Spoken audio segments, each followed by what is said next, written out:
ကဲဒီနေ့တော့ဆိုင်ကိုရောက်တုံးလေကျွန်တော်တို့ငါးတွေကို color analysis လုပ်မယ်ငါးတွေအဲ့တော့ကျွန်တော်ဒီမှာ color 3ရောင်ပြင်ပေးထားတယ်ကျွန်တော် tank စီကိုအပြာရောင်ရှိမယ်အမဲရောင်ရှိမယ်အဖြူရောင်ရှိမယ်ဘယ်အရောင်နဲ့ဟိုဘယ် base color ပိုပြီး match ဖြစ်လဲဆိုတော့ကျွန်တော်ရွေးမယ်အဲ့တော့ကျွန်တော်ငါးလေးလည်းအမျိုးအစား၄မျိုးလောက်ပြင်ထားပေးတယ်အခုကျွန်တော်ဒီမှာcamlog လေးအရင်ထည့်ပြမယ် camlog ကိုဘယ်ကန် background color နဲ့အဆင်ပြေမလဲပေါ့ဒီမှာဆိုရင်ကျွန်တော်တို့3ရောင်ရှိရဗျာအခုဒီမှာအဖြူရောင်လေးနဲ့ထားပြရမယ်အဖြူရောင်ဆိုဒီလိုလေးအိုးစွာစီနေတာပဲဒီမှာလာအတက်လာအဖြူရောင်ဆိုဒီမှာပြီးတော့ရင်အမဲအောက်ခံတယ်နောက်ဆုံးအပြာရောင်ကဲ brother တို့ဘယ်ရောင်ပူကြိုက်လဲနောက်တစ်ကောင်ထပ်ပြမယ်နောက်တစ်ကောင်ဆိုရင်ကျွန်တော်တို့ဒီမှာကျွန်တော်တို့ဒီကထုတ်ထားတဲ့ KCC လေး KCC မှာဘယ် color ကြိုက်လဲပေါ့ကဲကိုကကျွန်တော်အဖြူရောင်နဲ့ထားမယ်အဖြူရောင်ပြီးရင်အမဲပြီးသွားရင်အပြာ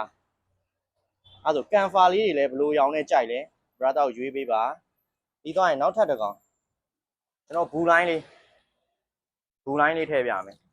ဘူလိုင်းလေးကြတော့လေဒီလိုမျိုးပဲ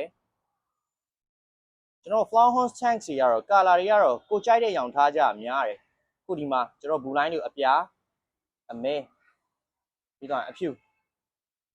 ဘယ်ကောင်မိုက်လဲဒါကတော့ brother တို့ရဲ့အကြိုက်ပေါ့ဗျာတယောက်နဲ့တယောက်တော့အကြိုက်မတူဘူးပြီးတော့ငါးရဲ့ shining ပုံမူတည်ပြီးတော့ကျွန်တော်ကရွေးရတာ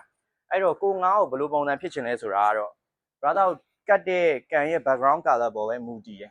ဒီမှာကျွန်တော်တို့ GB လေးခုဆိုရင် GB လေးတွေအဖြူကန်မှာဘယ်လိုနေလဲပြီးတော့အမဲကန်ဆိုရင်ရောအမဲကန်မဟုတ်ဘူးအပြာလေးတွေဆိုရင်ဒီမှာအပြာရောင်ကန်နဲ့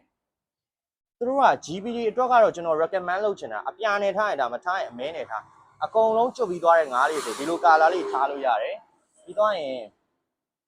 ကိုကရိုးရိုး camlog တို့ SRD တို့ blue line လေးတွေတို့ဆွဲမယ်ဆိုရင်ဒီမှာအဖြူရောင် background လေးနဲ့လည်းလှတယ်အဖြူရောင်ကမကြိုက်ဘူးဆိုရင်လည်းကျွန်တော်အပြာနဲ့အနီနဲ့ရောလို့ရတယ်ဒါကတော့ကိုရွေးချယ်တဲ့ color ပေါ်ပဲမူတည်တယ်ကျွန်တော်ကတော့ဒီမှာကျွန်တော် recommend လုပ်တဲ့ color တွေက brother မြင်တဲ့အတိုင်းပဲကိုကြိုက်လို့ထားလို့ရတယ်ဒါကတော့ compare လုပ်ပေးတာပါအားလုံးပဲအဆင်ပြေကြပါစေ thank you ပါ